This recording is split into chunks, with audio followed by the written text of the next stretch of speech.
আমি একটা বাসায় কাজের মহিলা হিসেবে কাজ করতাম। আমার বয়স ২০ বছর। আমি দেখতে সুন্দরী ছিলাম। আমি যে বাড়িতে কাজ করতাম, সেই বাড়িতে একটা ছেলে ছিল। তার নাম স্বপন। সে ইন্টারে পড়ত। একদিন সেই ছেলেটি আমার কিছু টাকার লোভ দেখিয়ে ঘরে বন্দি করে ফেলে। তারপর আমার সাথে যা ঘটেছিল, সেটা শুনলে তোমাদের মাথা ঘুরে যাবে। তাহলে আসল ঘটনাটি বলি। আমাদের বাসার কাজের মহিলা হুট করে একদিন বলল কাজ ছেড়ে দিবে। প্রায় ৩.৫ বছরের কিছু বেশি সময় ধরে সে আমাদের বাসায় কাজ করছে। তার কাজ ছিল খুবই ভালো, তাকিয়ে থাকার মতো। আমরা তাকে আন্টি ডাকতাম। কাজ ছেড়ে দেওয়ার কারণ হল সে পরিবারসহ ঢাকা শহর ছেড়ে নিজের দেশের বাড়ি কিশোরগঞ্জ চলে যাবে। হুট করে নতুন কাজে মহিলা কোথায় পাবে, এ নিয়ে আম্মু খুব টেনশনে পড়ে গেল। কারণ এখন ৮০% মহিলারাই গার্মেন্টসে চাকরি করছে। বাসাবাড়ির কাজের চেয়ে গার্মেন্টসের কাজে তাদের আয় বেশি হয়। আম্মুর টেনশন শুনে কাজের আন্টি বলল সে নিজেই তার পরিচিত একজনকে জোগাড় করে দিবে। আম্মু কিছুটা নিশ্চিন্ত হলেও পুরোপুরি ভরসা করতে পারল না। সবার কাজ তো আর পরিপাটি নয়, তাই আন্টিকে বলল তিনি কাজ ছাড়ার আগেই যেন একদিন সেই মেয়েকে নিয়ে আসেন। একদিন কাজ করিয়ে দেখতে হবে। ভালো না হলে আম্মু নিজেই লোক লাগিয়ে কাউকে খুঁজে নিবে। কথা মতো একদিন মাত্র ২০-২৫ বছরের একটা মেয়েকে সাথে করে নিয়ে এলো সে। মেয়েটাকে দেখে আমরা অবাক হলাম। দেখতে যেমন সুন্দর, পরনের পোশাকও তেমনি পরিচ্ছন্ন। এই মেয়ে বাসার কাজ করবে ভাবতেই আমরা আশ্চর্য বোধ করছিলাম। কাজের আন্টির পরিবর্তে সেদিন কাজ করল মেয়েটা। আন্টি এবং আম্মু মিলে দিক নির্দেশনা দিচ্ছিল। কাজ শেষে তাদেরকে চা বিস্কুট দেওয়া হলো।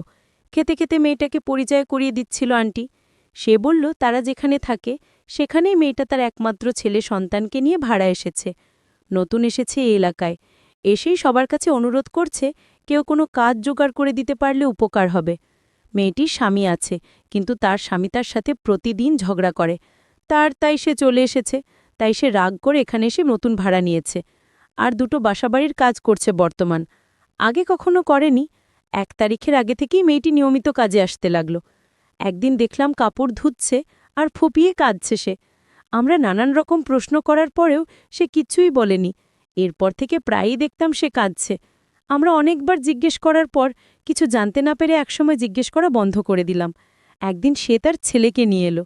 প্রথমবার ছেলেকে এনে সে অনেক সংকোচ বোধ করতে লাগল। আমরা তাকে সহজ হতে ভরসা দিলাম। যেহেতু বাচ্চাটা ছোট, সেহেতু মাঝে মধ্যে আনতেই পারি।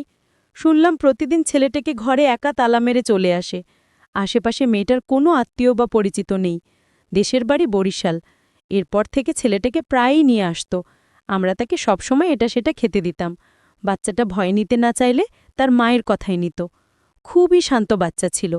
একদিন মেয়েটা বাচ্চাকে কোলে নিচে শুইয়ে এসে আমাদের রান্নাঘরে বসল। আম্মু রান্না করছিল।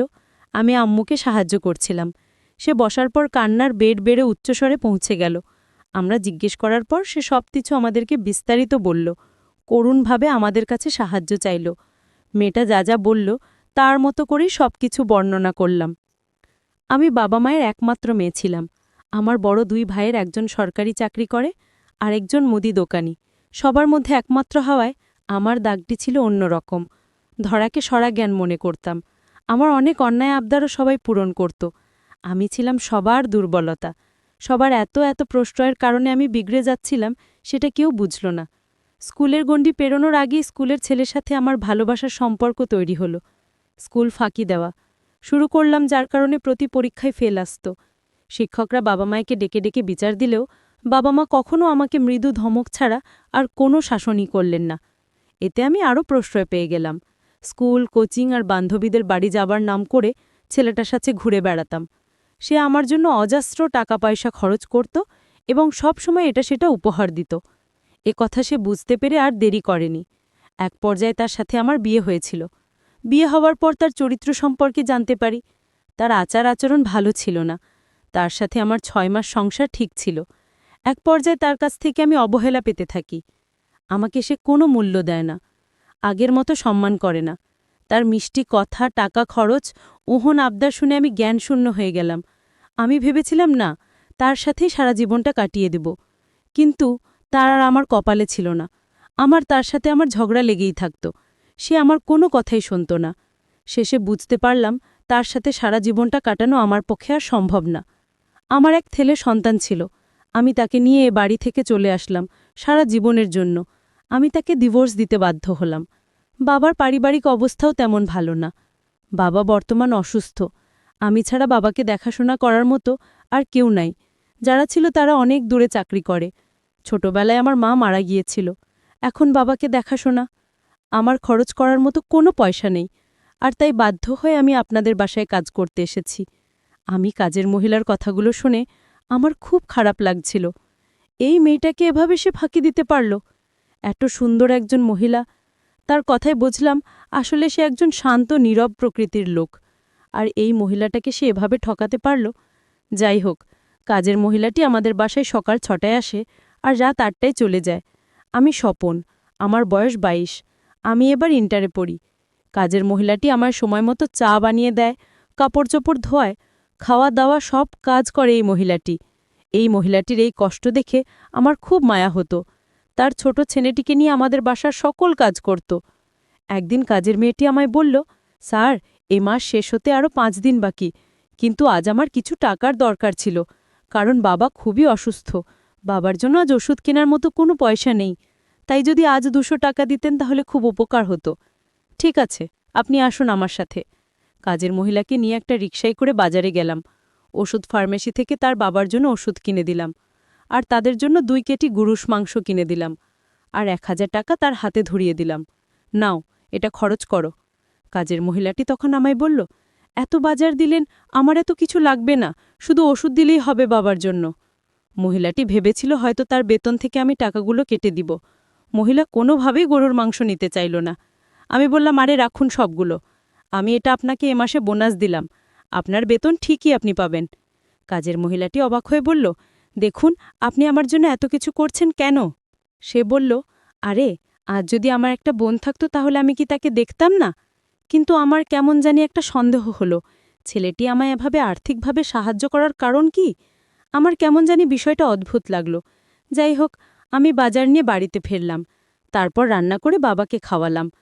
পরের দিন আবার যখন তার বাসায় কাজ করতে গেলাম, তখন বাসার ছেলেটি, মানে আমি যাকে স্যার বলে ডাকি, তার নাম স্বপন, সে আমায় তার রুমে ডাকল এবং বলল, আপনি আমার জন্য ভালো করে একটি চা বানিয়ে নিয়ে আসুন। ঠিক আছে স্যার, আপনি বসেন, আমি নিয়ে আসছি। স্বপন তখন আমায় বলল, আপনি আমাকে স্যার বলবেন না, আপনি আমায় নাম ধরে ডাকবেন। আমি তার কথা শুনে কিছুটা অবাক হয়েছিলাম। তারপর চা নিয়ে আসলাম। চাটা খেয়ে সে আমার খুব প্রশংসা করল, আপনার হাতের চা অনেক ভালো হয়। আমি তার এই কথাটি শুনেও কিছুটা আশ্চর্য হলাম, কারণ ইদানিং লক্ষ্য করছি সে আমার প্রশংসা করছে, আমার কি লাগবে না লাগবে সব কিছুই দেখাশোনা করছে। একদিন স্বপনের মা বাবা ঢাকা বেড়াতে যাবে, কিন্তু স্বপন যাবে না, কারণ তার নাকি সামনে পরীক্ষা। আর তাই সমস্ত বাড়ির দায়িত্ব আমার হাতে বুঝিয়ে দিলেন। তাদের আসতে নাকি 1 সপ্তাহ সময় লাগবে। আর তাও বলে গেলেন, আপনি এই 1 সপ্তাহ স্বপনের দেখাশোনা করবেন আর রাতেও এই বাড়িতে থাকবেন। আমার কিছুই বলার ছিল না, কারণ আমি যদি তাদের এই কথা পালন না করি তাহলে হয়তো আমার চাকরিটা চলে যেতে পারে। আর তাই বাধ্য হয়ে আমার 1 সপ্তাহ আমি এই বাড়িতে থাকার সিদ্ধান্ত নিলাম। আমার একটা ভয় কাজ করছিল স্বপনের জন্য, কারণ স্বপন ইদানিং আমার বাজার খরচ, তারপর বাবার ওষুধের খরচ কেন দিল। পরের দিন তার মা বাবা চলে গেল ঢাকার উদ্দেশ্যে। এখন বাড়িতে আমি আর ও কাজের মহিলাটি। এত বড় বাড়ি, আর সেই বাড়িতে শুধু 2 জন মানুষ। আমার কেমন জানি একটা ভয় কাজ করছিল। স্বপন বাথরুমে স্নান করছিল, তখন আমায় ডাক দিয়ে বলল, বুয়া, আমি তোমায় ডাকছি, আমার কথা শুনতে পাওনি তুমি? আমি বললাম, বলুন স্যার। তখন সে বলল, তোয়ালেটা নিয়ে যেতে। আমি তার তোয়ালেটা এগিয়ে দিয়ে আসলাম। তারপর আমি এখান থেকে চলে আসলাম। আমি ভাবলাম অন্য কোনো দিন তো আমায় সে বাথরুমে কোনো কাপড় নিয়ে যেতে ডাকে নাই, আজ কেন ডাকল? স্বপনের প্রত্যেকটা কাজ আমার কাছে অদ্ভুত মনে হলো। রাতের খাবার দিতে গেলাম স্বপনের রুমে। স্বপন তখন আমায় বলল, আমি একটা কথা বলতে চাই, কথাটি শুনে যান। আমি বললাম, কি স্যার, বলুন। সে তখন বলল, দেখুন, মা বাড়িতে থাকতে আমি মায়ের রুমে ঘুমাতাম, আমি একা একা রুমে ঘুমাতে ভয় পাই, তাই বলছিলাম। আমি তার কথা বুঝতে পারলাম, কিন্তু আমি কোনোদিন দেখি নাই তার মায়ের রুমে তাকে ঘুমোতে। স্বপন তার রুমেই ঘুমায় একা একা, অথচ আজ বলছি সে একা থাকতে ভয় পায়। স্বপনের মন কি চায় তা আজও আমি জানতে পারিনি। আমি তখন বলেছিলাম, দেখুন, আমি তো আপনার পাশের রুমে ঘুমাই, কোনো সমস্যা হলে বা কিছু লাগলে আমাকে ডাক দিয়েন, আমি নিয়ে আসব। দেখলাম স্বপনের মুখটা কিছুটা কালো হয়ে গেল। স্বপন বলল, ঠিক আছে। তারপর আমি আমার রুমে ঘুমাতে গেলাম। আমার কিছুতেই ঘুম আসছিল না। স্বপনের কথাগুলো বারবার মনে পড়ছিল। সে আমাকে টাকা দিল কেন? আমার মাথায় বারবার এসব চিন্তা ঘুরপাক খাচ্ছিল। পরের দিন সকালে সে আমাকে ৫,০০০ টাকা দিয়ে বলল, এই টাকাটা রাখো। আমি বললাম, এত টাকা আমাকে কেন দিবেন? সে বলল, আপনার বাবার ওষুধ কিনে খাওয়ানোর জন্য। কেন দেবেন আমায় এত টাকা? স্বপন বলল, এমনিতেই দিলাম তোমার বাবার জন্য। আমি বলেছিলাম, আপনার টাকা দেওয়ার পিছনে কোনো স্বার্থ আছে। সে বলল, আরে আপনি কি বলছেন? আমার আবার কি স্বার্থ? কাজের মহিলাটি বলল, এখনকার যুগে স্বার্থ ছাড়া কেউ কাউকে সাহায্য করে না। আরে আপনি টাকাগুলো রাখেন তো।